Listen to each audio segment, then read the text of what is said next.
താരക്കുട്ടിയെ എന്ത് രസമായിട്ടാ പാടിയേ. Flowers top singer season 5 ഇന്നത്തെ എപ്പിസോഡിൽ പാടാനായി തങ്ങളുടെ അടുത്ത പെർഫോമൻസുമായി കുട്ടി ഗായകരെത്തുന്നു. ജോർജ് സാർ എനിയും കുറെ അറിയാനുണ്ടനിയാ. എന്തായാലും ഒരു പോലീസ് വേഷം വരും. വേണ്ട, അങ്ങനെ ഒരു പോലീസ് വേഷം. സംഗീത ലോകത്ത് പാട്ടിന്റെ പാലാഴി കടഞ്ഞെടുക്കുന്ന കുരുന്നു ഗായകരെ കണ്ടെത്തുന്നതിനുള്ള പരിപാടിയാണ് ഫ്ലവേഴ്സ് ടോപ്പ് സിംഗർ.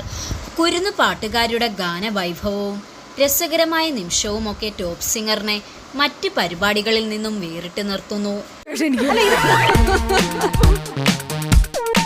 പാട്ടോ ഡാൻസോ എന്തെങ്കിലും മുഖം കൊണ്ട് കോക്കറെങ്കിലും കാണിക്കണം, ഇല്ലെങ്കിൽ എന്തോ പ്രശ്നമുണ്ടോ.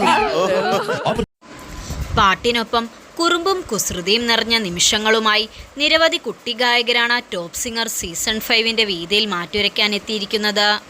ലോക മലയാളികൾക്ക് പാട്ടുവിസ്മയങ്ങൾ ഒരുക്കുന്ന പരിപാടിയാണ് ഫ്ലവേഴ്സ് ടോപ്പ് സിംഗർ. കുരുന്നു ഗായകർ അണിനിരക്കുന്ന ടോപ്പ് സിംഗർ 5-നും മികച്ച പ്രേക്ഷക സ്വീകാര്യതയാണ് ലഭിക്കുന്നതും. കുട്ടിപ്പാട്ടുകാർ ഓരോ എപ്പിസോഡിലും ആലാപന മാധുര്യം കൊണ്ട് കാഴ്ചക്കാരെ അതിശയിപ്പിക്കുകയാണ്.